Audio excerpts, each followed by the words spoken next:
പ്രിയപ്പെട്ടവരെ, ഈ ലോകത്തിൽ മനുഷ്യൻ സൗഭാഗ്യങ്ങളെ തേടി ഓടുമ്പോൾ പലതും നേടിയെടുത്തിട്ട് പരാജയത്തിന്റെ കയ്പുനീർ കുടിച്ച് നേടിയെടുത്തതൊന്നും ശാശ്വതമല്ല എന്ന ആ പരാജയ ഭീതിയും ആ ബോധവുമൊക്കെ മനുഷ്യന്റെ ഉള്ളിലുണ്ടായി മരണത്തെ മുഖാമുഖം കണ്ടുകൊണ്ടിരിക്കുമ്പോൾ ഒന്നും നേടുവാൻ കഴിഞ്ഞില്ല എന്നുള്ള ലജ്ജാഭാരത്താൽ തലതാഴ്ത്തി ലോകത്തിൽ നിന്ന് കടന്നുപോകുന്ന എത്രയോ മനുഷ്യർ. നമുക്കറിയാം, അമേരിക്കയിൽ ലോസ് അലമോസ് എന്ന് പറയുന്ന ഒരു കമ്പനി ഉണ്ടായിരുന്നു. ആ കമ്പനിയാണ് ആദ്യമായി ആറ്റം ബോംബ് കണ്ടുപിടിക്കുവാൻ വേണ്ടി ശ്രമിച്ച ആ കമ്പനി ശ്രമിക്കുകയും വിജയിക്കുകയും ചെയ്തത്. അതിന് ഡയറക്ടറായി പ്രവർത്തിച്ച ഓപ്പൺ ഹൈമർ എന്ന് പറയുന്ന ഒരു മഹാനായ മനുഷ്യനുണ്ടായിരുന്നു. ആ മനുഷ്യൻ മരണക്കിടക്കയിൽ മരണത്തെ പുൽകുവാൻ പോകുമ്പോൾ തന്നോട് തന്റെ അടുക്കൽ നിന്നവർ ചോദിച്ചു, സാർ, എന്താണ് ജീവിതത്തിന്റെ അനുഭവം? അങ്ങയ്ക്ക് എന്താണ് പറയുവാനുള്ളത്? ഈ ലോകത്തിലെ ജീവിതത്തിനപ്പുറമായി ലോകത്തിൽ വലിയ കണ്ടുപിടുത്തങ്ങളും അറിവുകളും ഒക്കെ മനുഷ്യന്റെ മുൻപാകെ കൊടുത്ത അങ്ങയ്ക്ക് മനുഷ്യന്റെ ജീവിതത്തിനപ്പുറമായ അനുഭവങ്ങളെ കുറിച്ച് എന്താണ് പറയുവാനുള്ളത് എന്ന് ചോദിച്ചപ്പോൾ അദ്ദേഹം പറഞ്ഞ വാക്ക്, തന്റെ ജീവിത സായാഹ്നത്തിൽ മരണത്തെ പ്രാപിപ്പാൻ പോകുമ്പോൾ താൻ അവസാനം പറഞ്ഞത്, I am a complete failure, I become death. ഞാനൊരു സമ്പൂർണ്ണ പരാജിതനാണ്. ഞാനിതാ മരണത്തെ പ്രാപിക്കുവാൻ പോകുന്നു. ആറ്റം ബോംബ് കണ്ടുപിടിച്ച കമ്പനിയുടെ ഡയറക്ടറായിരുന്ന മഹാൻ ജീവിതത്തിന്റെ സായാഹ്നത്തിൽ വിളിച്ചു പറഞ്ഞു, ഞാനൊരു സമ്പൂർണ്ണ പരാജിതനാണ്. ജയിപ്പാൻ കഴിഞ്ഞില്ല. ചിന്തയിൽ ജയിച്ചു, കണ്ടുപിടുത്തങ്ങളിൽ ജയിച്ചു, ഉണ്ടാക്കിയെടുക്കുവാൻ ശ്രമിച്ചതിലൊക്കെ താൻ വിജയശ്രീലാളിതനായെങ്കിലും മനുഷ്യന്റെ ജീവിത യാഥാർത്ഥ്യത്തോടുള്ള ബന്ധത്തിൽ നോക്കുമ്പോൾ അദ്ദേഹം പറഞ്ഞു, ഞാനൊരു പരാജിതനാണ്. ഇന്ന് രാത്രിയിൽ ഞങ്ങളെ കേൾക്കുന്ന വാത്സല്യ സ്നേഹിതരെ, ദൈവത്തിന് സ്തോത്രം. ഒരു മനുഷ്യന്റെ ജീവിതത്തിൽ അവൻ നേടിയെടുക്കേണ്ടതിനെ നേടുവാൻ കഴിയാതെ ലോകത്തിൽ എന്തെല്ലാം നേടിയെടുത്താലും, പണമോ പേരോ പ്രശസ്തിയോ അഭിമാനങ്ങളോ അറിവുകൊണ്ട് ലോകത്തിന്റെ ഏറ്റവും ഉയർന്ന സ്ഥാനമാനങ്ങൾ നേടിയാലും ജീവിതത്തിന്റെ യാഥാർത്ഥ്യവുമായി വെച്ചു നോക്കുമ്പോൾ നേടേണ്ടതിനെ നേടുവാൻ കഴിയുന്നില്ലെങ്കിൽ അവൻ പരാജിതനാണ്. എന്താണ് അവൻ നേടിയെടുക്കേണ്ടത്? മനുഷ്യന് ദൈവം ഭൂമിയിൽ കൊടുത്ത അല്പമായ ആയുസ്സില് ലോക രക്ഷിതാവും മാനവജാതിയുടെ വീണ്ടെടുപ്പുകാരനുമായ ക്രിസ്തുനാഥൻ മനുഷ്യവർഗത്തിന്റെ പാപത്തിന്റെ പരിഹാരത്തിന് ദൈവമായിരുന്നവൻ ദൈവത്തിന്റെ മഹിമകൾ വെടിഞ്ഞ്, സ്വർഗമഹിമകൾ വെടിഞ്ഞ് താണലോകത്തിൽ ഇറങ്ങി വന്ന് നമ്മിലൊരാളെ പോലെ, എന്നെയും നിങ്ങളെയും പോലെ നരനായി ഭൂതലത്തിൽ പിറന്ന് സകല നരവംശത്തിന്റെയും പാപത്തെ ചുമന്നഴിക്കുവാൻ ഗാൽഗോഥ മലമുകളിലേക്ക് കടന്നുപോയി റോമൻ പടയാളികൾ വിധിച്ച് വിസ്തരിച്ചതായ മൂന്നാണികളിൽ മേൽ ക്രൂശിന്മേൽ അറയപ്പെട്ട് അവൻ ലോകത്തിന്റെ മനുഷ്യന്റെ വീണ്ടെടുപ്പിനായി ജീവനെ തന്ന് രക്തത്തെ നൽകി ശരീരത്തെ ഒരു തിരശീല പോലെ നമുക്കായി കീറി അതിലൂടെ ജീവന്റെ മാർഗം ലോകത്തിന് വെളിപ്പെടുത്തി കൊടുത്തപ്പോൾ ആ മാർഗത്തെ കണ്ടുപിടിച്ച് ആ മാർഗത്തിലൂടെ ചുവടുകൾ വെച്ച് മുൻപോട്ട് പോകുന്നവരത്രേ ജീവിതത്തിൽ ഏറ്റവും വലിയ ഭാഗ്യശാലികളും അഭിമാനിപ്പാൻ വലതും നേടിയവരെന്ന് പറയുവാൻ കഴിയുന്നത്. ദൈവത്തിന് സ്തോത്രം. ലോകത്തിലെ തത്വശാസ്ത്രങ്ങളുടെ പിതാവ്, ഫാദർ ഓഫ് ദ ഫിലോസഫി എന്ന് പറയുന്ന അനുഭവത്തെ നോക്കിയാൽ സോക്രട്ടീസ്, ലോക ചിന്തകന്മാരിൽ മഹാന്മാരിൽ മഹാനായ സോക്രട്ടീസിനോട് ഒരിക്കൽ തന്റെ അനുയായികളുടെ ഒരുവൻ ഇപ്രകാരം ചോദിച്ചു, ഗുരു, ഈ ലോകത്തിൽ ഏറ്റവും വലിയ ഭാഗ്യവാനാരാകുന്നു? സോക്രട്ടീസ് വിളിച്ചു പറഞ്ഞു, ഈ ലോകത്തിലെ താൽക്കാലിക ജീവിതത്തിനപ്പുറമായി മനുഷ്യന്റെ നിത്യമായ വിശ്രാമം, മരണത്തിനപ്പുറം വിശ്രമിപ്പാനുള്ള ഇടം ഈ ഭൂമിയിൽ ആയുസ്സോടെ ഇരിക്കുമ്പോൾ കണ്ടെത്തുന്ന മനുഷ്യജീവി ആരോ അവനാകുന്നു ലോകത്തിലെ യഥാർത്ഥ ഭാഗ്യവാൻ.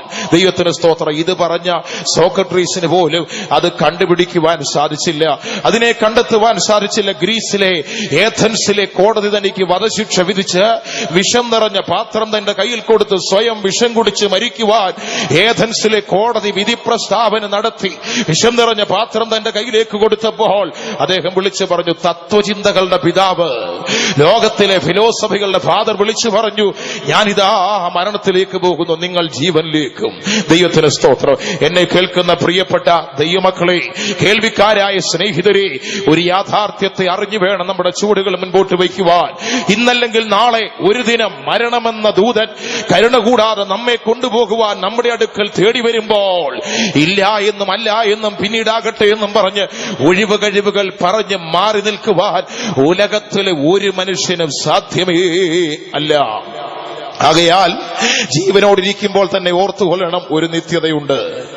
ഒരു ദൈവരാജ്യമുണ്ട്, മരണത്തിനപ്പുറമായി ഒരു ജീവിതമുണ്ടെന്നുള്ള യാഥാർത്ഥ്യത്തെ മനസ്സിലാക്കി പോയിക്കൊള്ളണം. ആധുനിക ലോകത്തിന്റെ അവസ്ഥ നോക്കുമ്പോൾ ഇതൊന്നും കണ്ടെത്തുവാൻ കഴിയാതെ മനുഷ്യൻ മുൻപോട്ട് പോയി പലതും നേടി പോകുകയാണ്. ആധ്യാത്മിക മണ്ഡലത്തിൽ ആധുനിക ലോകത്തിലെ ആത്മീക ലോകത്തിലേക്ക് നോക്കുമ്പോഴും വ്യക്തമായ ദർശനമുണ്ടായി ഇറങ്ങിപ്പുറപ്പെട്ട പിതാക്കന്മാരുടെ തലമുറകളായി ജീവിക്കുന്ന ഇന്നത്തെ ആത്മീക തലമുറകൾ ആ ദർശനം നഷ്ടപ്പെട്ടവരായി, ക്രൂശിന്റെ ദർശനം നഷ്ടപ്പെട്ടവരായി, നിത്യതയുടെ ദർശനം നഷ്ടപ്പെട്ടവരായി, ലോകത്തിന്റെ താൽക്കാലികതകളെ മാത്രം കണ്ട് അതിനെ പിടിക്കുവാനുള്ള വ്യഗ്രതയോടെ ഓടിക്കൊണ്ടിരിക്കുന്ന ഒരു കാഴ്ചയും ലോകത്തിൽ നമുക്ക് കാണുവാൻ കഴിയും. ദൈവത്തിന് സ്തോത്രം. നമ്മുടെ കർത്താവായ യേശുനാഥൻ ലോകത്തിലായിരുന്നപ്പോൾ 33.5 തിരുവയസ്സ് വരെ പിതാവ് തനിക്ക് അനുവദിച്ച അവധിയോളം ചെയ്യേണ്ട പ്രവർത്തനങ്ങളെല്ലാം ചെയ്ത് പൂർത്തീകരിച്ച് മനുഷ്യവർഗത്തിന്റെ വീണ്ടെടുപ്പിനുള്ള അവസാനത്തെ പ്രവൃത്തിയായി കാൽവറി മലമടക്കിൽ ബലിയായി തീരുവാൻ ഗാൽഗോഥാ മലമുകളിലേക്ക് നടന്നുപോയിക്കൊണ്ടിരിക്കുമ്പോൾ വഴിയോരങ്ങളിൽ കണ്ടവരെല്ലാം നിലവിളിയോടുകൂടി യേശുവിന്റെ പിന്നാലെ നടന്നുപോയിക്കൊണ്ടിരിക്കുമ്പോൾ യേശു അവിടെ ഒന്ന് നിന്നു. അവരുടെ നിലവിളി കേട്ടപ്പോൾ അവിടെ ഒന്ന് നിന്നു. അവരെ ഒന്ന് തിരിഞ്ഞു നോക്കിയിട്ട് അവരോടൊരു വാക്ക് പറഞ്ഞു. വായിക്കാം. ലൂക്കോസിന്റെ സുവിശേഷം 23-ാം അധ്യായത്തിന്റെ 28-ാമത്തെ വാക്യം. യേശു തിരിഞ്ഞവരെ നോക്കി, യെരൂശലേം പുത്രിമാരെ, എന്നെ ചൊല്ലി കരയേണ്ട. യെരൂശലേം പുത്രിമാരെ, എന്നെ ചൊല്ലി കരയേണ്ട. നിങ്ങളെയും നിങ്ങളുടെ മക്കളെയും ചൊല്ലി നിങ്ങളെയും നിങ്ങളുടെ മക്കളെയും ചൊല്ലി കരവി. യേശു നിന്നു, തിരിഞ്ഞവരെ ഒന്ന് നോക്കി. നിങ്ങളെയും നിങ്ങളുടെ മക്കളെയും ചൊല്ലി കരവീൻ. പ്രാർത്ഥിപ്പാനല്ല പറഞ്ഞത്, നിങ്ങളെയും നിങ്ങളുടെ മക്കളെയും ഓർത്ത് കരവീൻ. കഴിഞ്ഞ രാത്രിയിലും ഈ ദൈവവചനത്തിൽ നിന്നുകൊണ്ട് ചുരുക്കമായ ചില കാര്യങ്ങൾ വചനത്തിലൂടെ നാം ചിന്തിപ്പാനിടയായി. ഇന്ന് രാത്രിയിലും അതിന്റെ ബാക്കി എന്ന വണ്ണം ചുരുക്കമായ ചില വിഷയങ്ങൾ മാത്രം ചിന്തിച്ച് വേഗത്തിൽ ഞാൻ എന്റെ വാക്കുകളെ അവസാനിപ്പിക്കുവാൻ കർത്താവിൽ ശരണപ്പെടുകയാണ്. ദൈവത്തിന് സ്തോത്രം. യേശു തിരിഞ്ഞവരെ നോക്കിയിട്ട് പറഞ്ഞു, നിങ്ങൾ കരയുന്നവരാകണം. ദൈവത്തിന് സ്തോത്രം. ഇന്ന് രാത്രിയിൽ ഈ ദൈവവചന ശുശ്രൂഷയുടെ പ്രാരംഭത്തിൽ തന്നെ ദൈവമക്കളോട് ഞാൻ പറയുക, ഒരു പ്രസംഗം, ഒരു പ്രഭാഷണം കേൾക്കുന്ന ലാഘവത്തോടെ ദയവായി ഇന്ന് രാത്രിയിൽ ഇവിടെ ആരും ഇരിക്കരുതേ. ഇന്ന് രാത്രി പരിശുദ്ധാത്മാവ് ഈ വചനം എന്നോടാണ് പറയുന്നത് എന്നുള്ള ഒരു ചിന്തയോടുകൂടെ ഇരുന്നാൽ വചനം നമ്മുടെ രൂപാന്തരപ്പെടുത്തും. ലോകത്തിൽ മനുഷ്യ ജീവിതങ്ങളിൽ രൂപാന്തരം വരുത്തിയിട്ടുള്ള, ശക്തമായ സാന്നിധ്യം അറിയിച്ചിട്ടുള്ള, വസ്തുതാപരമായ, ആശയപരമായ, സൈദ്ധാന്തികപരമായ അനുഭവങ്ങളെ നാം ഒന്ന് എടുത്തു നോക്കിയാൽ ലോക ചരിത്രം പഠിച്ചാട്ട് മാനവജാതി ഉണ്ടായത് തുടങ്ങി ഇന്ന് വരെയുള്ള ലോകചരിത്രം പഠിച്ചാൽ മനുഷ്യനെ ഏറ്റവും അധികം ശക്തമായി സ്വാധീനിച്ച് മനുഷ്യജീവിതത്തിൽ ഏറ്റവും അധികം മാറ്റം വരുത്തിയിട്ടുള്ള ഒരു ഘടകമെന്ന് പറയുന്നത് ആകാശം മാറിയാലും ഭൂമി മാറിയാലും മാറ്റപ്പെടാത്ത ദൈവത്തിന്റെ വചനമാകുന്നു. ആ വചനമാകുന്നു ഞങ്ങൾ നിങ്ങളോട് അറിയിക്കുന്നത്. ഞാൻ പറഞ്ഞു വന്നതിന്റെ കാര്യം, ഇന്ന് രാത്രി ഈ വചനം എന്നോടുള്ളതാണെന്ന് ഏറ്റെടുത്താൽ ആ വചനം നമ്മുടെ ജീവിതത്തിൽ ക്രിയ ചെയ്യുവാൻ തുടങ്ങും. ദൈവവചനത്തിന്റെ ക്രിയ നമ്മുടെ ജീവിതത്തിൽ ആരംഭിച്ചാൽ ജീവിതത്തിന്റെ സമൂലമായ അവസ്ഥകളെ സമസ്ത മേഖലകളിലേക്ക് കടന്നു ചെന്ന് മാറ്റുവാൻ തക്കവണ്ണം ദൈവത്തിന്റെ വചനത്തിന് ശക്തിയുണ്ട്. പുറം മുറിക്കാതെ അകം മുറിക്കുവാൻ ശക്തിയുള്ള, ലോകത്തിലെ മനുഷ്യന്റെ ബുദ്ധിയിൽ തെളിഞ്ഞു വന്നതും ആത്മീക മണ്ഡലത്തിൽ തെളിഞ്ഞു നിൽക്കുന്നതുമായ ഏക വാൾ എന്ന് പറയുന്ന ദൈവവചനമാണ്. പുറം മുറിക്കാതെ മനുഷ്യന്റെ അകത്തെ മുറിക്കുവാൻ ഇന്ന് രാത്രിയിലും ഈ വചനം നമ്മുടെ ഹൃദയത്തിന്റെ ആഴങ്ങളിലേക്ക് പതിക്കുവാനും നമ്മുടെ ജീവിതത്തെ രൂപാന്തരപ്പെടുത്തുവാനുള്ള ആഗ്രഹത്തോടെ നമുക്കും ദൈവസന്നിധിയിൽ പ്രാർത്ഥനയോടെ ആയിരിക്കാം. യേശു ഈ പറഞ്ഞതിന്റെ അർത്ഥമെന്താണ്? അന്ന് ഒരുപറ്റം സ്ത്രീകൾ യേശുവിന്റെ പിന്നാലെ നടന്നു. അവർ പെട്ടെന്ന് കരഞ്ഞു. പൊതുവെ സഹോദരിമാർക്ക് പെട്ടെന്ന് കരച്ചിൽ വരുന്ന കൂട്ടത്തിൽ എന്തെങ്കിലും കണ്ടാൽ, പ്രത്യേകിച്ച് മരണ വീടുകളൊക്കെ പോയാൽ പെട്ടെന്ന് നിലവിളി ഉണ്ടാകും. ഇന്ന് പകൽ ഞാനും മാവേലിക്കൽ ഒരു അടക്കാരാധനയ്ക്ക് പോയി. അവിടെ അടക്കാരാധനയ്ക്ക് ഇരിക്കുമ്പോൾ പലരും വന്നുകൊണ്ടിരിക്കുന്നു. പെട്ടെന്ന് ഒരു സഹോദരിയുടെ ബന്ധുക്കളിൽ ആരോ ഒരാളാണ് വന്നപ്പോൾ ബോഡി ഒന്ന് കണ്ടിട്ട് അലമുറയിട്ട് പുറകോട്ട് പോകുന്ന കാഴ്ച കണ്ടു. ദൈവത്തിന് സ്തോത്രം. പൊതുവെ സഹോദരിമാര് കരയുന്നതിൽ അല്പം മുമ്പിലാ. ദൈവത്തിന് സ്തോത്രം. കരഞ്ഞവർ കാര്യങ്ങൾ പലതും നേടുകയും ചെയ്യും. അങ്ങനെയുണ്ട്. ദൈവത്തിന് സ്തോത്രം. യേശുവിന്റെ പിന്നാലെ ഒരു പറ്റം സ്ത്രീകൾ അലറിക്കരഞ്ഞുകൊണ്ട് നടന്നു. യേശു അവിടെ നിന്നു. എന്നിട്ട് അവരെ ഒന്ന് തിരിഞ്ഞു നോക്കിയിട്ട് പറഞ്ഞു, യെരൂശലേം പുത്രിമാരെ, സഹോദരിമാരെ, എന്നെ ചൊല്ലി കരഞ്ഞതൊക്കെ മതി. എന്നെ ചൊല്ലിയല്ല കരയേണ്ടത്, നിങ്ങളെയും നിങ്ങളുടെ മക്കളെയും ഓർത്ത് കരവി. ഇന്ന് രാത്രി സഹോദരി സഹോദര വ്യത്യാസമില്ലാതെ, യൗവനക്കാരെന്നോ മുതിർന്നവരെന്നോ വ്യത്യാസമില്ലാതെ, കർത്തൃ ശുശ്രൂഷകരെന്നോ ദൈവമക്കളെന്നോ വ്യത്യാസമില്ലാതെ, ദൈവത്തിന്റെ വചനം, ദൈവത്തിന്റെ ആത്മാവ് ശക്തമായി എന്നോടും നമ്മോട് ഓരോരുത്തരോടും പറയുന്നു, നിങ്ങളെ ഓർത്ത് നിങ്ങൾ കരയണം. ആത്മീക ലോകത്ത് ജീവിക്കുന്ന ദൈവമക്കളെ, നാം ഈ നാളുകളിൽ ഒരു പുനർചിന്തനത്തിന് തയ്യാറായേ മതിയാകൂ. കാരണം ആ ഒരു നിലവാരത്തിൽ ദൈവസഭയും ആത്മീക അനുഭവങ്ങളും ഒക്കെ വന്നെത്തി നിൽക്കുകയാ. എന്തിനാണ് നാം കരയേണ്ടത്? ദൈവത്തിന് സ്തോത്രം. നിങ്ങളെ ഓർത്ത് കരയുക എന്ന് പറയുമ്പോൾ ആരാണ് ഈ നിങ്ങൾ എന്ന് പറയുന്ന സമൂഹം? അപ്പോസ്തലനായ യോഹന്നാന്റെ ഭാഷയിൽ അദ്ദേഹം പറയാണ്, പ്രിയമുള്ളവരെ, നാം ഇപ്പോൾ ദൈവത്തിന്റെ മക്കളാകും. ബഹുമാനപ്പെട്ട നമ്മുടെ അപ്പച്ചൻ ആരംഭത്തിൽ പ്രബോധനത്തിൽ പറഞ്ഞു, എല്ലാവരെയും മക്കൾ എന്നുള്ള ഒറ്റ വാക്കിൽ ഓർപ്പിക്കുകയാണ്. ആദാം ദൈവത്തിന്റെ മകൻ. മനുഷ്യ സൃഷ്ടിയുടെ പാരമ്പര്യം എടുത്ത് പഠിച്ച് നമ്മൾ പോകുമ്പോൾ ആദാമിന്റെ അപ്പനായി പറയുന്ന ദൈവത്തെയാൽ ദൈവത്തിന്റെ മക്കളായി ലോകത്തിൽ ജനിച്ച സകല മനുഷ്യരും ആദാമ്യ വംശത്തിലൂടെ പാപം മനുഷ്യ ജീവിതത്തിൽ വന്ന് ദൈവം കൊടുത്ത തേജസ് നഷ്ടപ്പെടുത്തി പ്രാകൃതരായി പാപത്തിന് ദാസരായി ഈ ഭൂമിയിൽ അവരുടെ കാൽപാദങ്ങൾ ഊന്നി അവർക്ക് ചെയ്യുവാൻ മനസ്സിൽ തോന്നിയതെല്ലാം മനസ്സാക്ഷിയെ പോലും വഞ്ചിച്ചുകൊണ്ട് അവർ ചെയ്തു മുൻപോട്ട് പോയ അവസ്ഥയിൽ നിന്ന് അവരെ വീണ്ടെടുക്കുവാൻ മാനവജാതിയുടെ ഉദ്ധാരണത്തിനായി സാക്ഷാൽ ഈശോ മശിഹ ലോകരക്ഷിതാവ് ദൈവത്തിന്റെ പുത്രൻ നമ്മോടുള്ള കരുണ നിമിത്തം സ്വർഗം അവനെ ലോകത്തിലേക്ക് അയച്ചു. കാലസമ്പൂർണതയെങ്കിൽ അവൻ സ്ത്രീയുടെ സന്തതിയായി ലോകത്തിലേക്ക് വന്നുവെന്നാണ് വേദം പറയുന്നത്. അപ്രകാരം ലോകത്തിൽ വന്ന യേശുവിന്റെ രക്തത്താൽ വീണ്ടെടുക്കപ്പെട്ട ദൈവത്തിന്റെ ജനത്തെ ദൈവ മക്കൾ, അതൊരു ഭാഗ്യപദവിയാണ്. ദൈവത്തിന്റെ മക്കൾ എന്നുള്ള പദവി ലഭിക്കുന്നത് തന്നെ ഒരു ഭാഗ്യം. പ്രിയമുള്ളവരെ, നാം ഇപ്പോൾ ദൈവത്തിന്റെ മക്കൾ. എങ്ങനെയാണ് നാം ദൈവത്തിന്റെ മക്കളായത്? യോഹന്നാന്റെ സുവിശേഷം 1:12 വായിക്കുന്നു, അവനെ കൈക്കൊണ്ടവന്റെ നാമത്തിൽ വിശ്വസിക്കുന്ന ഏവർക്കും ദൈവമക്കൾ. ദൈവമക്കളാകുന്നതിന്റെ ഒന്നാം പടി യേശുവിനെ കൈക്കൊള്ളുക, അവന്റെ നാമത്തെ തേജസ്കരിക്കപ്പെട്ട വിശുദ്ധീകരിക്കപ്പെട്ട അവന്റെ നാമത്തെ വിശ്വസിക്കുക. കഴിഞ്ഞ രാത്രിയിൽ ദൈവപുത്രനുള്ള വിശ്വാസത്താൽ ദൈവമക്കൾ എന്നുള്ള പദവി ലഭ്യമായവരില് എന്തിനാണ് അവർ കരയേണ്ടെന്നുള്ള വിഷയത്തെ ചിന്തിച്ചപ്പോൾ, എങ്ങനെ ദൈവമക്കളായി തീർന്നുവോ അതിൽ കുറവ് സംഭവിച്ചെങ്കിൽ കരയണം. വിശ്വാസത്താൽ ദൈവമക്കളായെങ്കിൽ അതിൽ കുറവ് സംഭവിച്ചെങ്കിൽ നാം കരയണം. ദൈവത്തിന്റെ വചനത്തിലേക്ക് നാം നോക്കുമ്പോൾ പിതാക്കന്മാരുടെ ജീവിതാനുഭവങ്ങളോട് ബന്ധപ്പെട്ട് ഏതാണ്ട് 5-6 കാര്യങ്ങൾ കഴിഞ്ഞ രാത്രിയിൽ നാം ചിന്തിക്കുകയുണ്ടായി. മോശ വിശ്വാസത്താൽ വളർന്നു വന്നപ്പോൾ പാപത്തിന്റെ തൽക്കാല ഭോഗത്തേക്കാൾ ദൈവജനത്തോടുകൂടെ കഷ്ടമനുഭവിക്കുന്നത് തെരഞ്ഞെടുത്തു. വിശ്വാസ ജീവിതം പാപത്തോട് വിട പറഞ്ഞുള്ള ജീവിതമാകുന്നു എന്ന് ദൈവജനം നമ്മെ ഓർപ്പിക്കുന്നു.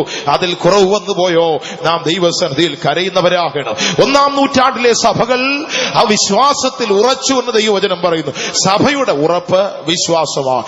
അതിൽ കുറവ് സംഭവിച്ചുവോ ദൈവസന്നിധിയിൽ കരയുന്നവരാകണം. വീണ്ടും നാം ദൈവവചനത്തിൽ നോക്കിയപ്പോൾ പഴയ നിയമ പിതാക്കന്മാരായ യാക്കോബ്, ഇസഹാക്ക് തുടങ്ങിയവർ അവർ മക്കളെ അനുഗ്രഹിച്ചു. എങ്ങനെ അനുഗ്രഹിച്ചെന്നറിയാമോ?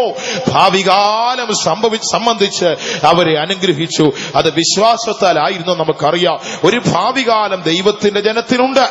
ആ ഭാവികാലം സംബന്ധിച്ചുള്ള അനുഗ്രഹം വിശ്വാസത്താൽ മാത്രം മനുഷ്യരിൽ കടന്നു വരുന്നു. അത് കുറഞ്ഞു പോയെങ്കിൽ ഭാവികാലത്തെ കുറിച്ചുള്ള ചിന്ത, ഭാവിയെക്കുറിച്ചുള്ള ഓർമ്മ ഒരു മനുഷ്യനിൽ കുറഞ്ഞു പോയോ അത് വിശ്വാസത്തിന്റെ കുറവായി ദൈവവചനം പറയുന്നു. വീണ്ടും നാം ദൈവവചനത്തിലേക്ക് വരുമ്പോൾ യോസഫ് അവർ വിശ്വാസത്താൽ തന്റെ തലമുറകളോട് ഒരു പുറപ്പാടിനെ കുറിച്ച് ഓർപ്പിച്ചു. നാം ഇവിടുന്ന് പുറപ്പെട്ടു പോകേണ്ടവരാണ്. ഈ ഓർമ്മ എപ്പോഴും വിശ്വാസത്താൽ നമ്മൾ നിലനിൽക്കണം. മാത്രമല്ല, അസ്ഥികളെ കുറിച്ച് കുറിച്ചുള്ള കൽപ്പന എന്ന് പറഞ്ഞാൽ ഉപദേശത്തെക്കുറിച്ചുള്ള ആലോചനകൾ പുറപ്പെട്ടു പോകണമോ അതിനൊരു ഉപദേശം കൂടെ ആവശ്യമാണ്. വിശ്വാസത്താൽ ഈ അനുഭവങ്ങൾ നമ്മിൽ ഉണ്ടാകേണ്ടത് ഏതെങ്കിലും തരത്തിൽ ദൈവജനത്തിന്റെ ഇടയിൽ കുറവ് സംഭവിച്ചോ ദൈവസഭ അതോർത്ത് കരയണം. വീണ്ടും നമുക്ക് ദൈവവചനത്തിലേക്കൊന്ന് കടന്നു വരാം. നാം ദൈവത്തിന്റെ മക്കൾ, ഇപ്പോൾ നാം ദൈവത്തിന്റെ മക്കളാണ്. ദൈവത്തിന് സ്തോത്രം. അതുകൊണ്ട് നാം നമ്മെ ഓർത്ത് കരയണം. എന്തിന്? ഒന്നാമത് വിശ്വാസത്തിന്റെ കുറവോർത്ത്. ഇനി രണ്ടാമതായി നാം നോക്കുമ്പോൾ യോഹന്നാന്റെ 1-ാം ലേഖനം 3-ാം അധ്യായത്തിന്റെ 1-ാം വാക്യത്തിലേക്ക് വരുമ്പോൾ ദൈവത്തിന്റെ മക്കളായി നാം തീർന്നത് എങ്ങനെ എന്ന് ഒരു ഭാഗം അവിടെ കാണുന്നു. ഒന്ന് വായിച്ചോട്ടെ. യോഹന്നാന്റെ 1-ാം ലേഖനം 3-ന്റെ 1-ാമത്തെ വാക്യം. കാൺമീൻ, നാം ദൈവമക്കൾ എന്ന് വിളിക്കപ്പെടുവാൻ പിതാവ് നമുക്ക് എത്ര വലിയ സ്നേഹം നൽകി. പിതാവ് നമുക്ക് എത്ര വലിയ സ്നേഹം നൽകിയെന്ന്. വലിയ സ്നേഹം, ഗ്രേറ്റ് ലവ്, വലിയൊരു സ്നേഹം. പിതാവ് ലോകത്തിന് നൽകിയ സ്നേഹം, ലോകത്തിൽ ദൈവം കാണിച്ച സ്നേഹം എന്ന് പറയുന്നത് അതൊരു വലിയ സ്നേഹമായിരുന്നു. ദൈവത്തിന് സ്തോത്രം. അതിനൊരു ചെറിയ അളവായിട്ടല്ല പറയുന്നത്, വലിയ സ്നേഹം. ദൈവത്തിന് സ്തോത്രം. ദൈവത്തിന്റെ ജനമായി ഒരു കൂട്ടരെ ലോകത്തിൽ ദൈവം ആക്കി വെച്ചത് ദൈവത്തിന്റെ സ്നേഹത്താലാകുന്നു എന്ന് നമുക്ക് കാണുവാൻ കഴിയും. അതിന് പല പടികളായി നമുക്ക് കാണാം. അതിൽ ഒന്നാണ് കഴിഞ്ഞ രാത്രിയിൽ നാം ദൈവവചനത്തിന്റെ ഉപദേശങ്ങളെ കുറിച്ചൊക്കെ പഠിച്ചപ്പോൾ ഒരുവൻ മാനസാന്തരപ്പെടണം, ദൈവത്തിന്റെ കൽപ്പനയായ സ്നാനം അവൻ സ്വീകരിക്കണം. മാത്രമല്ല ഈ ലോക ജീവിതയാത്രയിൽ ജയകരമായ ഒരു ജീവിതം നയിപ്പാൻ ദൈവത്തിന്റെ പരിശുദ്ധാത്മാവിനെ പ്രാപിക്കണം. തൃത്വ ദൈവത്തിന്റെ ഭാഗമായിരിക്കുന്ന പരിശുദ്ധാത്മാവ് എന്നേക്കും ദൈവം മനുഷ്യനോടുകൂടെ ഇരിക്കേണ്ടതിന് അവന്റെ ഉള്ളിൽ കൊടുക്കുന്നു ദൈവവചനം പറയുന്നു. ഈ പരിശുദ്ധാത്മാവ് എന്ന് പറഞ്ഞാൽ എന്താണ്? റോമാലേഖനം 5-ാം അധ്യായത്തിന്റെ 5-ാം വാക്യത്തിലേക്ക് വരുമ്പോൾ അപ്പോസ്തലനായ പൗലോസ് പറയുകയാണ്, പരിശുദ്ധാത്മാവ് എന്ന് പറഞ്ഞാൽ ദൈവത്തിന്റെ സ്നേഹമാണ്. വായിച്ചോട്ട്. റോമാലേഖനം 5-ാം അധ്യായത്തിന്റെ 5-ാമത്തെ വാക്യം. പ്രത്യാശയ്ക്കോ ഭംഗം വരുന്നില്ല. ദൈവത്തിന്റെ സ്നേഹം നമുക്ക് നൽകപ്പെട്ട പരിശുദ്ധാത്മാവിനാൽ നമ്മുടെ ഹൃദയങ്ങളിൽ പകർന്നിരിക്കുന്നു. ദൈവത്തിന്റെ സ്നേഹം നമുക്ക് നൽകപ്പെട്ട പരിശുദ്ധാത്മാവിനാൽ ഹൃദയത്തിൽ പകർന്നു. ദൈവത്തിന്റെ സ്തോത്രം. അപ്പൊ ഈ പരിശുദ്ധാത്മാവ് എന്ന് പറഞ്ഞാൽ ദൈവ സ്നേഹമാണ്. ദൈവത്തിന്റെ സ്നേഹം ഒരുവനിൽ പകർന്നു കൊടുത്ത അനുഭവം, അതാണ് പരിശുദ്ധാത്മാവ് എന്ന് പറയുന്നത്. ഇന്ന് രാത്രി ആത്മനിറവോടെ ജീവിക്കുന്ന ദൈവമക്കളെ, പരിശുദ്ധാത്മാവ് എന്ന് പറഞ്ഞാൽ കയ്യിലോ കാലിലോ ഉണ്ടാകുന്ന ഒരു പെരിപ്പോ ചലനമോ, പാട്ടിന്റെ ആ സ്പീഡ് കൂടുമ്പോൾ കഴുത്തിനുണ്ടാകുന്ന ചലനമോ, ദൈവത്തിന്റെ സ്തോത്രം എന്തെങ്കിലും നമ്മൾ കൈക്രിയ കാണിക്കുന്നതല്ല. പരിശുദ്ധാത്മാവ് ദൈവത്തിന്റെ സ്നേഹം, ലവ് ഓഫ് ഗോഡ്. ദൈവത്തിന്റെ സ്നേഹം ഒരു മനുഷ്യനിൽ ദൈവം നൽകിയത് തന്റെ പരിശുദ്ധാത്മാവിനാലാകുന്നു. അപ്പോൾ ആത്മനിറവിൽ ജീവിക്കുന്ന ദൈവമക്കൾ ദൈവത്തിന്റെ സ്നേഹത്താൽ നിറഞ്ഞു ജീവിക്കണം എന്ന് ദൈവത്തിന്റെ വചനം നമ്മെ ഓർപ്പിക്കുകയാണ്. നാം ദൈവമക്കളായി തീർന്നത് ദൈവസ്നേഹത്താലാണ്. ദൈവത്തിന്റെ സ്തോത്രം. ദൈവമക്കളായി തീർന്നത് ദൈവസ്നേഹത്താൽ. ആ ദൈവസ്നേഹം ദൈവത്തിന്റെ ആത്മാവിനാൽ എന്റെയും നിങ്ങളുടെയും ഹൃദയത്തിൽ നൽകിയപ്പോൾ ദൈവസഭ, ദൈവത്തിന്റെ ജനം ജീവിക്കേണ്ടത് ദൈവത്തിന്റെ സ്നേഹത്തിലാകണം. ആകയാൽ വിശ്വാസം, പ്രത്യാശ, സ്നേഹം, ഇവ മൂന്നും നിലനിൽക്കുന്നു. ഇവയിൽ വലിയതോ സ്നേഹം തന്നെ. ഇവയിൽ വലിയത് സ്നേഹം. ദൈവത്തിന് സ്തോത്രം. ഒരുമാതിരിപ്പെട്ട കുഴപ്പങ്ങളൊന്നും ഉണ്ടാക്കാതെയും ഒരു പരുവത്തിലൊക്കെ സമാധാനത്തോടെ ജീവിച്ച് മറ്റുള്ളവർക്ക് കുഴപ്പമില്ലാതെ ദൈവരാജ്യത്തിൽ പോകാൻ വേണ്ടി ഒത്തിരി ഒന്നും കേട്ടില്ലെങ്കിലും ഒരു ദിവസം ഒരു പ്രാവശ്യം 1 കൊരിന്ത്യർ 13-ാം അധ്യായം വായിച്ചാൽ മതി. ആദ്യത്തെ 10 വാക്യമെങ്കിലും ഒരു ദിവസം ഒരു നേരം വീതം ഒന്ന് വായിച്ചാൽ വലിയ കുഴപ്പങ്ങൾ കൂടാതെ പരിക്ക് പറ്റാതെ അക്കരയ്ക്ക് പോകാൻ പറ്റും. അതിനിപ്പോൾ ക്രൂസൈഡിന് പോകണമെന്നില്ല, കൺവെൻഷന് പോകണമെന്നുമില്ല. ദൈവത്തിന് സ്തോത്രം. ആ വാക്യങ്ങളൊക്കെ ഒന്ന് വായിച്ചാൽ ഇതെല്ലാം നമ്മുടെ ഉള്ളിലേക്ക് വരുന്നത് നമുക്ക് വ്യക്തമായി ബോധ്യമാകുവാനിടയായി തീരും. ദൈവത്തിന്റെ സ്നേഹം അതാണ് ലോകത്തിൽ ഏറ്റവും വലുതായി ദൈവമക്കളിൽ ദൈവം കൊടുത്തത്. അതിനാലാണ് നാം ദൈവത്തിന്റെ ജനമായി തീർന്നത്. നമുക്ക് ദൈവസ്നേഹത്തിൽ ജീവിപ്പാൻ കഴിയുന്നുണ്ടോ? ഇതിൽ കുറവ് ഒന്നാമത് നാം ചിന്തിക്കണം. ആത്മനിറവിൻ ജീവിതത്തിൽ കുറവ് വന്നുപോയോ? ദൈവസന്നിധിയിൽ കരയേണ്ടതായിരുന്നു. നിങ്ങളെ ഓർത്ത് കരവി. ദൈവത്തിന് സ്തോത്രം. യിരെമ്യാ പ്രവചനം 2-ാം അധ്യായത്തിന്റെ 2-ാം വാക്യത്തിലേക്ക് വരുമ്പോൾ ദൈവത്തിന് സ്തോത്രം, പ്രവാചകൻ ആത്മാവിൽ വിളിച്ചു പറയുന്ന ഒരു ഭാഗമുണ്ട്. നിന്റെ ആദ്യ നാളുകളിലെ സ്നേഹം, വിവാഹം നിശ്ചയിച്ച നാളിലെ സ്നേഹം, നിന്റെ യൗവനത്തിലെ ഭക്തിയും ഞാൻ ഓർക്കുന്നു. വായിച്ചോട്ട് 2-ന്റെ 2-ാമത് വാക്യം. യഹോവയുടെ അരുളപ്പാട് എനിക്കുണ്ടായത് എന്തെന്നാൽ, നീ ചെന്ന് യെരൂശലേം കേൾക്കെ വിളിച്ചു പറയേണ്ടത്, യഹോവ ഇപ്രകാരം അരുളി ചെയ്യുന്നു. യഹോവ ഇപ്രകാരം, മറ്റാരുമല്ല പറയുന്നത്, യഹോവ ഇപ്രകാരം അരുളി ചെയ്യുന്നു. മരുഭൂമിയിൽ വിതയ്ക്കാത്ത ദേശത്ത് തന്നെ നീ എന്നെ അനുഗമിച്ച് നടന്ന നിന്റെ യൗവനത്തിലെ ഭക്തിയും വിവാഹം നിശ്ചയിച്ച കാലത്തിലെ സ്നേഹവും ഞാൻ ഓർക്കുന്നു. സൈന്യങ്ങളുടെ യഹോവ അരുളി ചെയ്യുന്നത്, ദൈവം അരുളി ചെയ്യുകയാണ്. സ്വർഗസ്ഥനായ ദൈവം, സർവശക്തനായ ദൈവം അരുളി ചെയ്യുകയാണ്. നിന്റെ യൗവനത്തിലെ ഭക്തി, മരുഭൂമിയിൽ വിതയും കൊയ്ത്തുമില്ലാത്തിടത്ത് നീ കടന്നുപോയ അനുഭവങ്ങൾ, നിന്റെ യൗവനത്തിലെ ഭക്തി, വിവാഹം നിശ്ചയിച്ച നാളിലെ സ്നേഹം, ഇവയൊക്കെ ഞാൻ ഓർക്കുന്നു. എന്താ ഇതിന്റെ അർത്ഥം? ദൈവമക്കളുടെ ആരംഭകാലത്തിലെ സ്നേഹം. ദൈവത്തിന് സ്തോത്രം. എന്തോ ഒരു സ്നേഹമായിരുന്നു. രക്ഷിക്കപ്പെട്ടപ്പോൾ, പിന്നെ സ്നാനപ്പെട്ടപ്പോൾ സ്നേഹം അതിനേക്കാൾ കൂടി. അഭിഷേകം പ്രാപിച്ചപ്പോൾ പിന്നെ പറയുകയും വേണ്ട. അഭിഷേകം പ്രാപിച്ച ആദ്യത്തെ ദിവസം, ആദ്യത്തെ ആരാധന കഴിഞ്ഞപ്പോൾ, ആരാധന കഴിഞ്ഞ ഹാളിനകത്ത് ഓടി നടന്ന് എല്ലാവർക്കും കൈ കൊടുത്തിട്ടാ വീട്ടിൽ പോയത്. ഇപ്പൊ കൂട്ടിയിടിച്ചാൽ പോലും മിണ്ടുകയില്ല. നല്ല സ്നേഹമാ. ദൈവത്തിന് സ്തോത്രം. ആദ്യ നാളുകളിലെ സ്നേഹം ഓർക്കുന്നു എന്നാ പറയുന്നത്. ദൈവം പറയുകയാണ്, സൈന്യങ്ങളുടെ ദൈവം യഹോവ അരുളി ചെയ്യുന്നു, യൗവനത്തിലെ ഭക്തി, വിവാഹം നിശ്ചയിച്ച നാളിലെ സ്നേഹം. ദൈവത്തിന് ഓർമ്മയുണ്ട്, നമുക്ക് ഓർമ്മയില്ലേലും ദൈവത്തിന് നല്ല ഓർമ്മയാ. ദൈവത്തിന് സ്തോത്രം. ആരംഭകാലങ്ങളിലൊക്കെ നമ്മുടെ ഇടയിൽ ഉണ്ടായിരുന്ന അനുഭവം, ദൈവത്തിന് മഹത്വം ഉണ്ടാകട്ടെ. ഇക്കാലങ്ങൾ നമ്മുടെ ഇടയിൽ ഉണ്ടോ? ദൈവത്തിന്റെ പരിശുദ്ധാത്മാവ് ദൈവം നമ്മുടെ ഹൃദയത്തിൽ സ്നേഹമായി നൽകി. ഇന്ന് ആത്മനിറവൻ ജീവിതം നഷ്ടപ്പെട്ടു. ആത്മാവിലുള്ള ആരാധന കഴിഞ്ഞ രാത്രിയിൽ ഓർപ്പിച്ചതുപോലെ, ഹാബേൽ വിശ്വാസത്താൽ ഉത്തമമായ ഒരു യാഗം എന്ന് പറഞ്ഞാൽ, വിശ്വാസമുള്ള ദൈവമക്കൾ യഹോവയുടെ പാദപീഠത്തിങ്കൽ, സർവശക്തനായ ദൈവത്തിന്റെ പാദപീഠത്തിങ്കൽ, യേശുവിന്റെ പാദത്തിങ്കൽ വരുമ്പോൾ അവരുടെ ആരാധന സ്വർഗം അംഗീകരിക്കുന്നത് ദൈവത്തിന്റെ മുൻപാകെ സുഗ്രാഹ്യമായ ഒരു യാഗമായി അവർക്ക് അർപ്പിക്കുവാൻ അവരുടെ ആരാധനയിൽ വിശ്വാസമുണ്ട്. അതുപോലെ ആരാധനയിൽ അഭിഷേകവും ദൈവശക്തിയും ഉണ്ടാകും. ദൈവസ്നേഹത്തിന്റെ പ്രദർശനമാണ് ആരാധന എന്ന് പറയുന്നത്. ഒരനുഭവമാകട്ടോ ദൈവസ്നേഹത്തിന്റെ പ്രദർശനം. പണ്ടൊരിക്കലൊരു പിതാവ് നമ്മുടെ ഒരു സഭയില്, ഒരിക്കലൊരു അപ്പച്ചൻ പണ്ടുകാലത്താണ് ആത്മാവ് നിറഞ്ഞ്, ആത്മനിറവിന്റെ ഇടയ്ക്ക് ഇന്നത്തെ പോലുള്ള നല്ല ആരാധന ഹോളൊന്നുമില്ല, ഷീറ്റോ ഓടോ ഒക്കെ ഇട്ടിട്ട് ഇടയ്ക്കൂടെ ഇങ്ങനെ ഉത്തരവും കഴുക്കോലും ഒക്കെ ഉള്ള ഒരു പഴയ ആരാധന ഹോളിൽ ഒരു അപ്പന് ആത്മാവ് നിറഞ്ഞ ഒറ്റ ചാട്ടത്തിന് ഉത്തരത്തിന്റെ മേളിൽ കയറി അവിടെ ഇരിക്കുകയാ. ആത്മാവ് നിറവ് കഴിഞ്ഞപ്പോൾ ഏണി വെച്ചാണ് അപ്പച്ചനെ താഴെ ഇറക്കിയത്. ഉണർവ് കൂടുമ്പോൾ ആ ഒരു നിലയിലൊക്കെ പോയവർ പോലും ഉണ്ട് നമ്മുടെ ഇടയിൽ. ഇക്കാലത്ത് ദൈവത്തിന് സ്തോത്രം, അനങ്ങണമെങ്കിൽ വലിയ ക്രെയിൻ വല്ലതും കൊണ്ടുവന്നാൽ പോലും അനങ്ങുകയില്ല. ദൈവത്തിന് സ്തോത്രം. ആത്മനിറവില്ല, ദൈവശക്തിയില്ല, ദൈവത്തെ സ്തുതിപ്പാൻ കഴിയുന്നില്ല, പരിശുദ്ധാത്മാവിൽ നിറഞ്ഞുള്ള ആരാധനയില്ല, ദൈവശക്തിയുടെ പ്രദർശനമില്ല, ദൈവസ്നേഹത്തിന്റെ പ്രദർശനം അനുഭവിപ്പാൻ കഴിയാതെ മുൻപോട്ട് പോകുന്ന അവസ്ഥ. വിശുദ്ധ വേദത്തിൽ സ്വർഗത്തിലെ ദൈവം മനുഷ്യരോട് മൊത്തത്തിൽ ഇസ്രായേലിനോട് പറയുന്നത് പ്രാവചനികമായിട്ടാണെങ്കിൽ, ഇത് നമ്മോടുള്ള ദൈവത്തിന്റെ ആലോചനയാ. ദൈവം പറയുകയാണ്, വിവാഹം നിശ്ചയിച്ച നാളിലെ സ്നേഹം. കുടുംബജീവിതങ്ങളിലേക്കൊക്കെ പോകുന്നവർ കണ്ടിട്ടില്ലേ? ദൈവത്തിന് സ്തോത്രം. വിവാഹം നിശ്ചയിച്ച് ആ കഴിയുന്ന ദിവസങ്ങളിലൊക്കെ എന്തൊരു സ്നേഹം, എന്തൊരു ചേർച്ചയാണെന്നറിയോ? ദൈവത്തിന് സ്തോത്രം. കൈയൊക്കെ പിടിച്ച് ആദ്യ നാളുകൾ നടക്കുകയുള്ളൂ. ഒരു 2 ആഴ്ച കഴിഞ്ഞാൽ ഭർത്താവ് ഭാര്യയോട് പറയും, നീ ആദ്യത്തെ ബസ്സിന് പോക്കോ, ഞാൻ പുറകെ വന്നേക്കാമെന്ന് പറയൂ. ആദ്യ നാളിൽ എന്തൊരു സ്നേഹമാണെന്നറിയാമോ? കാലങ്ങൾ കഴിയുമ്പോൾ സ്നേഹം നഷ്ടപ്പെടുന്നു, അഭിപ്രായ വ്യത്യാസങ്ങൾ കൂടുന്നു, ചേർച്ചയില്ല, ഐക്യത നഷ്ടപ്പെടുന്നു. ആ ഒരു സാദൃശ്യമൊക്കെ ഉൾപ്പെടുത്തി പറയുക. ആരംഭകാലത്തിലെ ഭക്തി, യൗവനകാലത്തിലെ ഭക്തി. ആത്മീകത്തിലൊരു യൗവനം, വാർദ്ധക്യമില്ല കേട്ടോ. ആത്മീക ജീവിതത്തില് വാർദ്ധക്യമില്ല, യുവത്വമാണ്. ദൈവത്തിന് സ്തോത്രം. എന്നും അഭിഷേകമുള്ളവർക്ക് യുവത്വം. ആത്മനിറവൻ ജീവിതത്തിൽ യുവത്വമേ ഉള്ളൂ, വാർദ്ധക്യമില്ല. ആത്മീക ജീവിതത്തിൽ വയസ്സന്മാരുമില്ല, വയസ്സുകളുമില്ല. അതുകൊണ്ടാണ് ചുളുക്കമൊന്നുമില്ലാത്തതെന്ന് ദൈവജനം പറയുന്നത്. ചുളുക്കമില്ല. പ്രായമൊക്കെ ആകുമ്പോൾ ആളുകളെ കണ്ടിട്ടില്ല, തൊലിയൊക്കെ ചുളുങ്ങി പോകുന്നത്. അതൊക്കെ പുറമേ ഉള്ളവന്റെ, മൺമയന്റെ.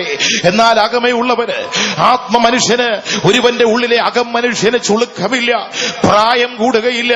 അനുഭവത്താൽ അവർ ശക്തരായി തീരുകയല്ലാതെ നാളുകൾ കഴിയുമ്പോൾ വയസ്സാകുന്നില്ല. ആത്മീക ജീവിതത്തിൽ യുവത്വം മാത്രം. എന്നും എന്നും എന്നും എപ്പോഴും എല്ലാ കാലത്തും അത് മാത്രം നിലനിർത്തിക്കൊണ്ടു പോകുന്ന അനുഭവം. യൗവനത്തിലെ ഭക്തി. അടുത്തത് വിവാഹം നിശ്ചയിച്ച കാലത്തിലെ സ്നേഹവും. അത് ഞാൻ ഓർക്കുന്നു. ഇത് ഇന്നുണ്ടോ? രക്ഷിക്കപ്പെട്ട നാളിലെ സന്തോഷം ഇന്നുണ്ടോ? ഒരു ഹല്ലേലൂയ പറയിപ്പിക്കട്ടെ. ക്ഷമിക്കണം. ദൈവത്തിന് സ്തോത്രം. ആത്മനിറവ് പ്രാപിച്ച നാളിലെ സന്തോഷമുള്ളവര് ഒരു ഹല്ലേലൂയ പറയാൻ പറഞ്ഞാൽ പറഞ്ഞാൽ എത്ര പേര് പറയും? പണ്ടിരിക്കുക ഒരാളോട് ഹല്ലേലൂയ പറയാൻ പറഞ്ഞപ്പോൾ കൈ ഉയർത്തിട്ട് ഇങ്ങനെ പറഞ്ഞു, ഹല്ലേലും വയ്യ എന്ന് പറഞ്ഞു. ദൈവത്തിന് സ്തോത്രം. പലരുടെ ഹല്ലേലൂയ ഇന്ന് അല്ലേലും വയ്യ എന്നുള്ള അവസ്ഥയിലേക്കായിരിക്കുകയാണ്. ദൈവത്തിന് സ്തോത്രം. ആരംഭനാളിലെ ഭക്തി, ആദ്യനാളിലെ സ്നേഹം, ആരംഭകാലങ്ങളിൽ ദൈവത്തെ സ്തുതിച്ചത്, യൗവനത്തിലെ ഭക്തി, അഭിഷേകം പ്രാപിച്ചപ്പോൾ ആത്മനിറവോടെ ദൈവത്തെ ആരാധിച്ചത്, ഇന്ന് അനുഭവമുണ്ടോ? നിലനിർത്തുന്നുണ്ടോ? ദൈവത്തിന് ഓർമ്മയുണ്ട് കേട്ടോ. ഇതൊക്കെ വെച്ചായിരിക്കും അവസാനം ചോദിക്കുന്നത്. ഇതെല്ലാം ദൈവം ഓർക്കുന്നു എന്നാ പറയുന്നത്.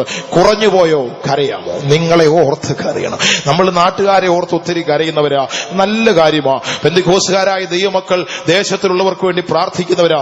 ആരാണ് മറ്റുള്ളവർ അങ്ങനെ ചെയ്യുന്നത്? ഏറ്റവും നല്ല കാര്യം. ദേശത്തിന് വേണ്ടി പ്രാർത്ഥിക്കുന്നവർ. നമ്മുടെ വിശ്വാസ ഭവനങ്ങളിലൊക്കെ രാവിലത്തെ സ്തോത്രാരാധനയില് വിശ്വാസികൾക്ക് വേണ്ടി മാത്രമല്ല, സമീപത്തുള്ള വീടുകളിലൊക്കെ ഒക്കെ വേണ്ടി സ്തോത്രം ചെയ്യുക. സമീപത്ത് വാർക്കുന്ന നല്ലവരായ ദേശനിവാസികളെ, ഞങ്ങളൊക്കെ നിങ്ങൾക്ക് വേണ്ടി പ്രാർത്ഥിക്കുന്നവര്, സ്തോത്രം ചെയ്യുന്നവരുമാ. അത് നല്ല കാര്യം. അവരവരെ ഓർത്തുകൂടൊന്ന് കരയണം. ദൈവമക്കളെ, നമ്മളെ ഓർത്ത് കരയേണ്ട നാളുകളാണിത്. ദൈവസ്നേഹം കുറഞ്ഞുപോയില്ലേ? വിശ്വാസം നമ്മിൽ കുറഞ്ഞുപോയില്ലേ? അതോർത്ത് ദൈവസന്നിധിയിൽ കരയണോ? ഇനി സ്നേഹം കുറഞ്ഞോ ഇല്ലയോ എന്ന് എങ്ങനെ തിരിച്ചറിയുക? കഴിഞ്ഞ രാത്രിയില് വിശ്വാസം കുറഞ്ഞോ ഇല്ലയോ എന്നുള്ളത് ചില കാര്യങ്ങളോട് നാം ചിന്തിച്ച് ബോധ്യമായി. സ്നേഹത്തിന് കുറവ് വന്നോ ഇല്ലയോ എങ്ങനെ തിരിച്ചറിയൂ? സദൃശ്യവാക്യങ്ങൾ 10-ാം അധ്യായം 12-ാം വാക്യത്തിലേക്ക് ഒന്ന് വരാം. സദൃശ്യവാക്യങ്ങൾ 10-ന്റെ 12-ാമത് വാക്യം ഒന്ന് വായിച്ചാട്ടെ. പക വഴക്കുകൾക്ക് കാരണമാകുന്നു, സ്നേഹമോ സകല ലംഘനങ്ങളെയും മൂടും. സകല ലംഘനങ്ങളെയും മൂടും. സകല ലംഘനങ്ങളെയും മൂടും. മറ്റുള്ളവരുടെ ലംഘനങ്ങൾ, കുറവുകൾ, തോൽവികൾ, പരാജയങ്ങൾ കവറപ്പ് ചെയ്യുക, മൂടിക്കളയുക. അതിനെ തുറന്നു കാണിക്കുകയല്ല, വെളിപ്പെടുത്തുകയല്ല, അതിനെ മൂടുവാൻ കഴിയുന്ന ഒരു അനുഭവം. ദൈവത്തിന് സ്തോത്രം. സ്നേഹത്തിന്റെ പ്രത്യേകത അതാണ് മഹാപുരോഹിതൻ പഴയ നിയമകാലത്ത് സമാഗമന കൂടാരത്തിൽ യാഗപീഠത്തിന് മുൻപിൽ പൗരോഹിത്യ വസ്ത്രം ധരിച്ച് ശുശ്രൂഷ ചെയ്യുമ്പോൾ അവന്റെ വസ്ത്രങ്ങളിലുള്ള പല പ്രത്യേകതകൾ ഉണ്ടായിരുന്നു. അതിലൊന്ന്, പുരോഹിതൻ ജനത്തിന്റെ അകർത്യത്തെ വഹിക്കണം. ജനത്തിന്റെ അകർത്യം വഹിക്കണം. ഈ കൃപായുഗത്തിൽ ദൈവം നമ്മെ പൗരോഹിത്യ വൃദ്ധമാക്കി കൊണ്ടുവന്നിരിക്കുകയാ. ദൈവത്തിന്റെ ജനമേ, ദൈവസഭയെ, വീണ്ടെടുക്കപ്പെട്ട ദൈവമക്കളെ, യേശു നമ്മുടെ അകർത്യം മുഴുവൻ, നമ്മുടെ പാപം മുഴുവൻ, നമ്മുടെ ലംഘനങ്ങൾ മുഴുവൻ നമ്മോട് ക്ഷമിച്ച് അവൻ നമ്മോട് പൊറുത്തുവെങ്കിൽ മറ്റുള്ളവരുടെ ലംഘനങ്ങളെ നിങ്ങൾ മൂടുമോ അതോ തുറന്നു കാണിക്കുമോ? ദൈവത്തിന് സ്തോത്ര. സ്നേഹം കുറഞ്ഞോ ഇല്ലയോ എന്നുള്ളത് നിങ്ങൾ ഇതിലൂടെ ബോധ്യമാകും. ദൈവത്തിന് സ്തോത്ര. സ്നേഹമോ സകല ലംഘനങ്ങളെയും മൂടിക്കളയും. കാൽവറി മലമടക്കിൽ നമ്മൾ കണ്ട കാഴ്ച, കാണുന്ന കാഴ്ച അത് തന്നെയാകുന്നു. സ്നേഹം ലംഘനങ്ങളെ മൂടും. മറ്റുള്ളവരുടെ കുറവുകളെ വഹിപ്പാൻ കഴിയാതെ നമ്മൾ അതിനെ തുറന്നു കാണിക്കുന്നവരായി തീരുന്നുവോ, നമ്മെ ഓർത്ത് നാം കരയേണ്ട നാളുകൾ വന്നിരിക്കുകയാണ്.